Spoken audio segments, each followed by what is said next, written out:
Before watching the video, don't forget to subscribe the channel and enable bell notification to never miss an update from us. Hello everyone, this is Ashima and you're watching us on Entri channel. And this video has been made regarding the recent peace treaty that had happened between Armenia and Azerbaijan. Now, this conflict has been going on since a long time, and it's been time that it has become a very big international issue, and a lot of things have happened, and involvement of Russia is being questioned, and the decision of it is being questioned. So, a lot of things have been happening, and that makes it an important point for you also to understand because it comes into the international relations. Right, so we'll be talking about the conflict and peace agreement and the organization which is associated with it, that is a new or a different organization which Armenia is a part of. So we'll be talking about all the three parts, beginning with the conflict as of now. But before that, you must all know that what is the location of these countries, why are these countries in conflict, what is the area which is in the question right now, and what are the possible reasons of it being a conflict reason since a long time, because it's not a one day issue, it's a long term issue. So first of all, if we have a look at the map, uh, on the sides of Caspian Sea, you can say in between Caspian Sea and Black Sea. Now, one side is the Black Sea, other is the Caspian Sea, and between them, we can see these two countries, Armenia and Azerbaijan. Armenia's capital is Yerevan. Azerbaijan's capital is Baku, which is on this tail portion, right? And the conflict region is this region which you can see over here. Now if you find on Google or you see multiple maps, you'll see that they'll show up only up this much part. I'll tell you why they show only this small portion rather than the longer one. So if you see on the maps, you'll see that only a part of like this is shown, but this whole is not shown. Why it is not shown, I'll tell you later on. But right as of now, the region which is in question is this region which we are talking in particular. This whole region is the questionable region. Now, Azerbaijan is a two country policy. As you can see, Azerbaijan is somewhere over here also, that is in the lower portion of Armenia, and on the right, just like we had Pakistan, one was on the western side and one was, now it is Bangladesh, but earlier it was East Pakistan. Similarly, in Azerbaijan, there are two parts of it, being the eastern and the western part. And this region is the military region or the region which has been in question since long. So I hope you are clear with the physical positions of it on the map. Right, now we'll be talking about the conflict that has taken place or is taking place between the two countries over this area. So this location of both the countries is in Transcaucasia, which is also known as South Caucasian region. So they call it as Transcaucasia, or they can call, or you can call it as South Caucasian region. Why? Because there are Caucasus Mountains on the border of Eastern Europe and Western Asia, so which consists of Georgia, Armenia, and Argentina, and therefore, due to the Caucasus Mountains, it is also known as Transcaucasia or South Caucasia. Right, now, why are these disputes occurring in this region? But first of all, what is the name of this region? This region is known as Nagorno. This region is known as Nagorno Karabakh region. Right, this name of the region is Nagorno Karabakh region. Now, why is this dispute? There are three major reasons for the dispute. First reason being the territorial reason. Territorial reason means that this area of Nagorno Karabakh, this has 95% population of Armenia, which is ethnically Armenian.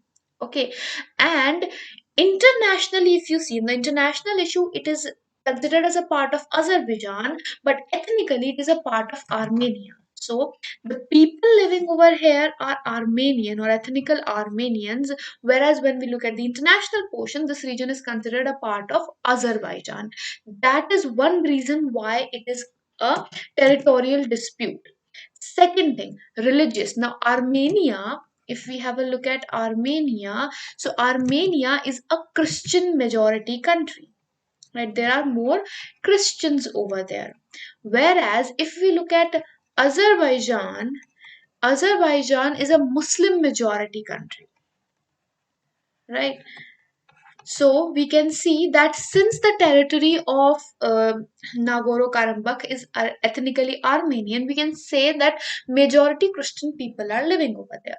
Third thing being the politics. Now, obviously, when there's a dispute going on a topic, both the countries' political organizations are going to be very much opinionated about it, and this is also going to fuel the fires which are already there.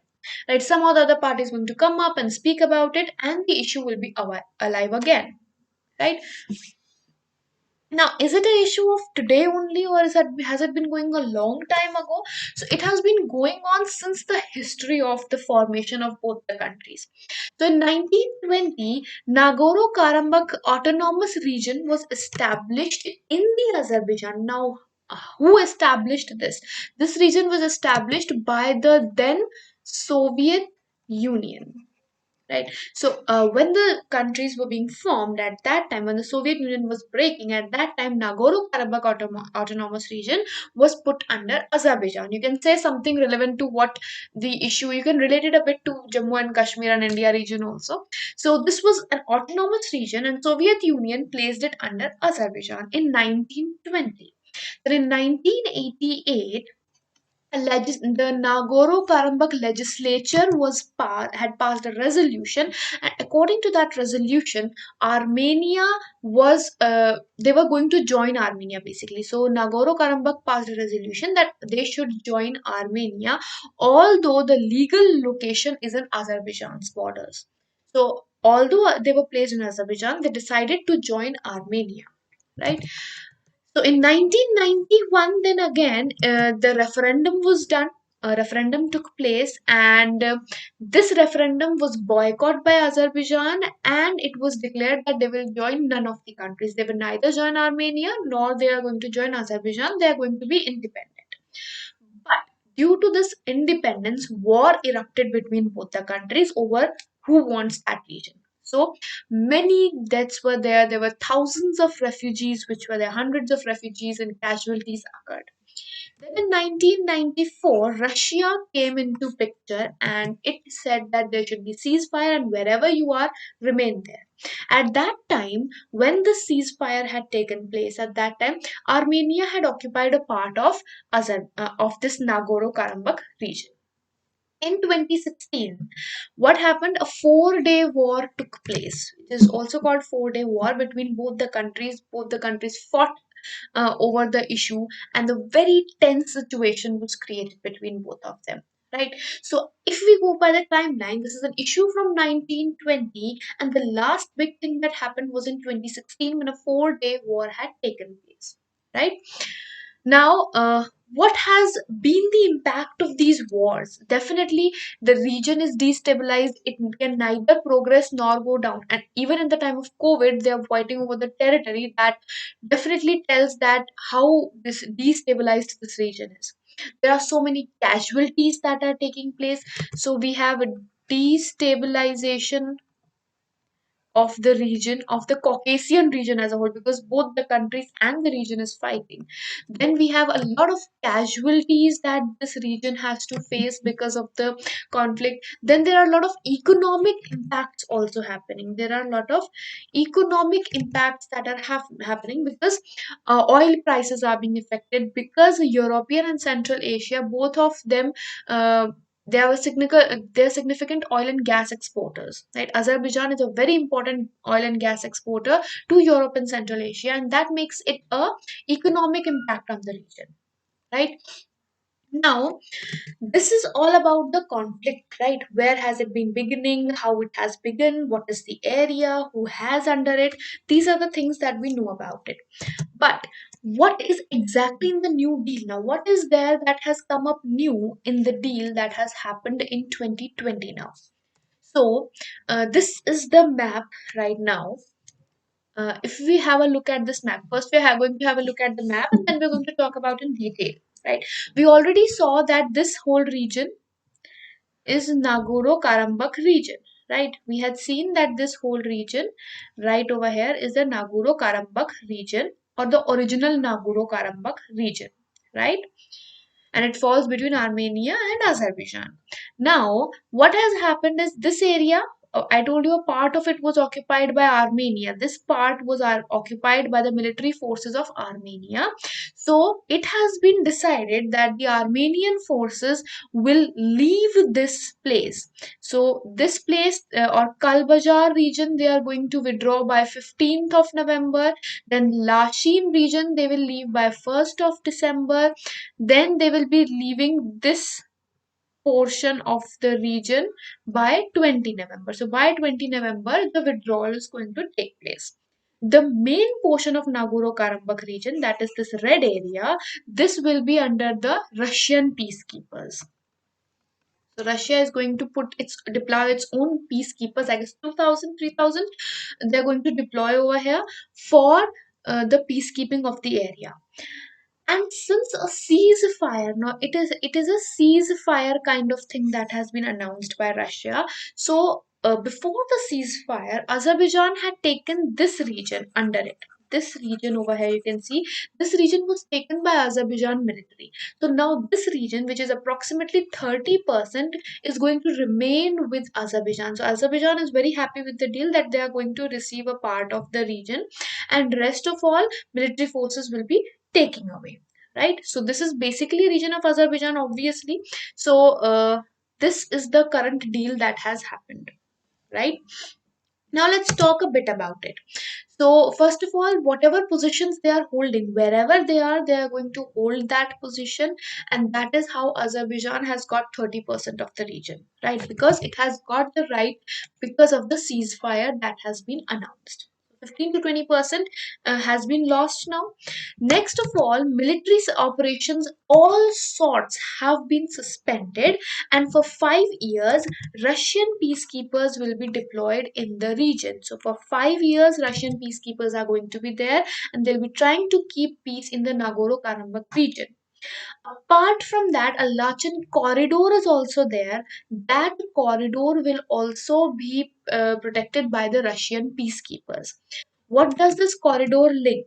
This Lachin Pass or Lachin Corridor, as we say, now, as I told you, Azerbaijan is a country which has two parts.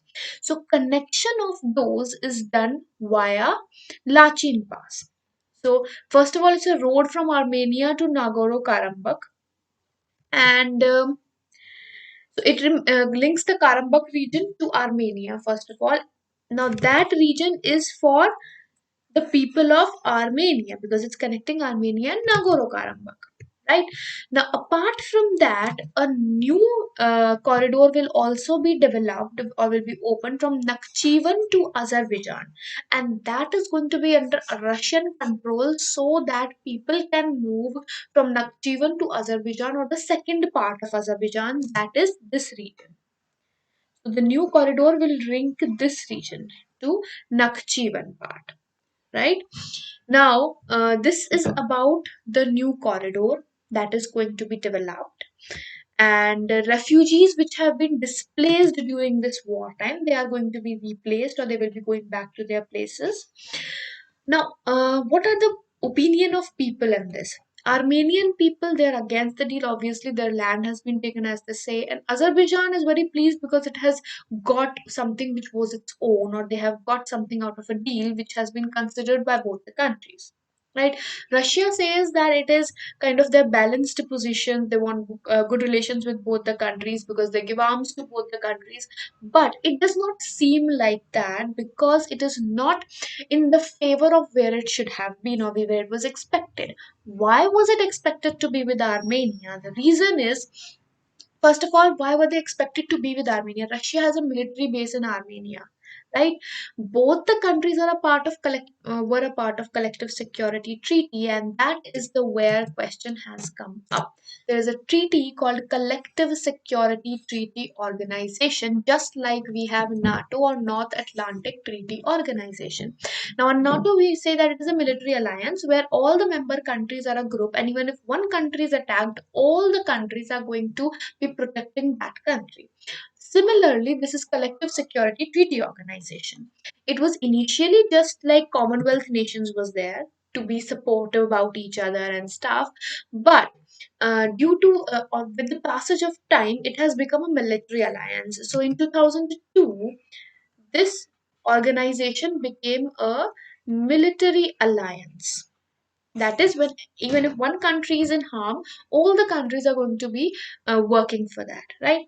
This treaty was initially in 1992, and it was signed by Russia, Armenia, Kazakhstan, Kyrgyzstan, Tajikistan, and Uzbekistan, the ex-Soviet countries. This is also known as Tashkent Pact or Tashkent Treaty.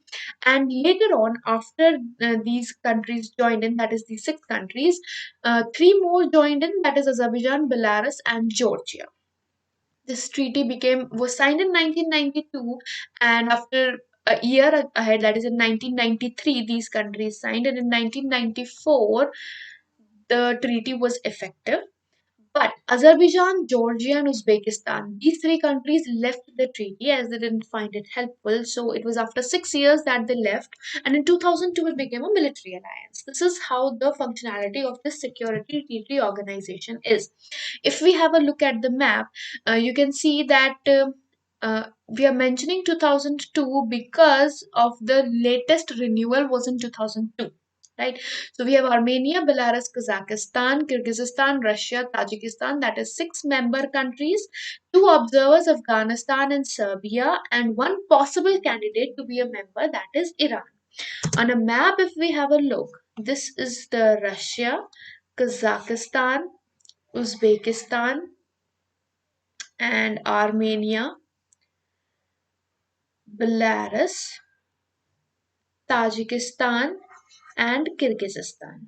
Right? These are the countries which are the member of Collective Security Treaty Organization, and this organization is the reason why it was expected or that they will be, protecting Armenia. But on the other hand, it has announced a ceasefire to show a balanced approach, as we cannot see why and where. But as of now, this is what the treaty has said, and this is what the organization is, this is what the conflict is. So, at the end of this video, I would like to summarize to you a bit of things, because this is a very important international issue and there can be lots of possible questions. So, first of all, you must know about the conflict.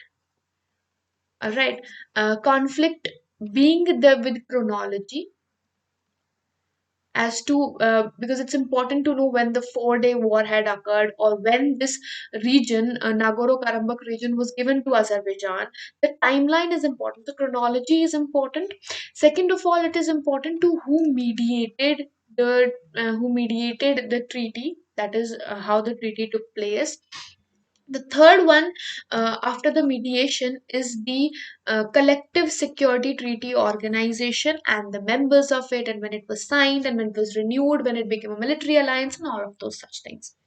Right, so this is the end from my end. I hope this session was helpful and informative. See you in the next video. Until then, good luck with your preparations and have a great day ahead.